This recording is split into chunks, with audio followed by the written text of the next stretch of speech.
Nagging knee pains from running? Want to know how to get rid of it? Let's find out.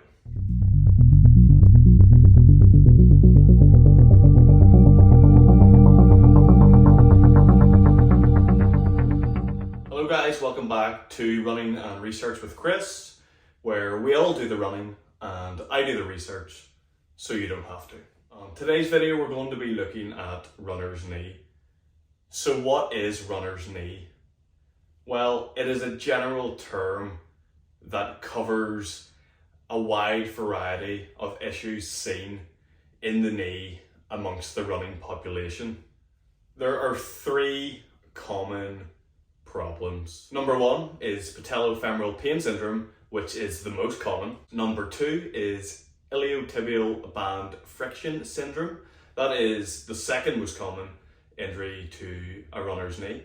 And the third issue is patellar tendinopathy. For the purposes of today's video, we're going to be focusing on the second syndrome that I named on the list. I've actually been suffering with issues around the lateral side, the outside of my knee, as of the past 2 weeks. I've been doing some research into what could be causing the pain, what I can do to recover, and also very importantly, what I can do to prevent it from happening in the future, as I don't want this to be a reoccurring issue. Iliotibial band friction syndrome is an issue around the IT band area of the upper leg. Pain typically arises during the loading aspect, when the knee is moving from flexion into extension and then upon impact on the ground with every stride. Typical contributors to this knee pain would be muscular imbalances, malalignment of the joints, and also poor running mechanics. So upon looking into some research, I found that there is typically a 3-phase protocol that should be implemented into rehabilitating a sore knee. The first phase within the rehab protocol would be manual therapy. This would involve massage, it would involve myofascial release in the form of foam rolling, and it would also involve stretching. So in particular for the iliotibial band friction syndrome, we would want to foam roll along the IT band. This is very painful, and you can support your body in order to dictate how much weight you are allowing to press into the foam roller, which can then modulate the pressure that you experience in your leg. My favorite stretch for the quads is the one shown in this video. It really does push your quad stretch to the limit, and on my affected leg, I do really feel it around the tendons in the knee. Moving into phase 2, we have therapeutic exercises. The main purpose of these exercises is to strengthen the hip complex and the glutes in order to provide more stability for running.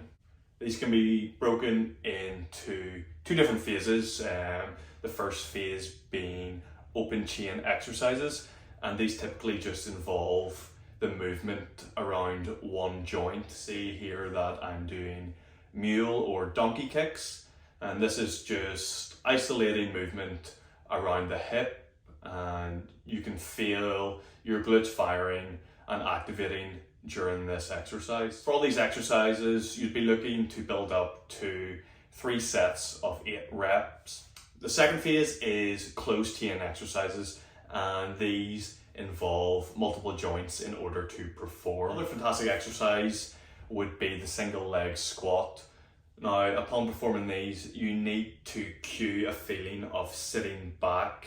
I can show you now a comparison where I'm keeping my body weight forward and just loading the knee. You want to avoid this. You want to be able to challenge your hip complex in order to stabilize your body. And finally, moving on to phase 3, we have plyometrics.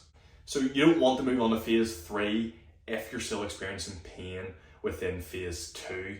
We want to adopt phase 3 when we have minimal to no knee pain from phase 2 exercises. So to start off phase 3, we will be doing bilateral drop-offs. I'm just standing on a couple of weight plates here, about 6 to 8 inches off the ground, and I'm just jumping off and I'm landing with bent knees, and this is just forcing my legs to stabilize upon impact and loading the joints. Once we've built up to being able to do 3 sets of 8 reps of this exercise comfortably, we can move on to unilateral, which is just doing the exact same thing but on one foot. As you can imagine, this is much more challenging, and again on my right side. I notice even before I jump off, I'm a bit more hesitant, as I know that I'm not going to be as stable upon landing on this leg.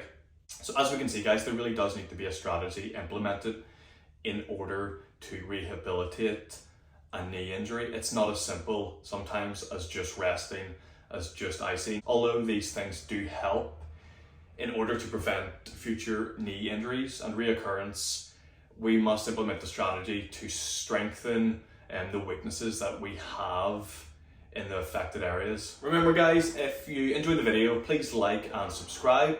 Leave a comment down below if you yourself experience any nagging knee pains, or if you'd like me to delve deeper into the other 2 knee injuries that we talked about at the start of the video. Thanks very much.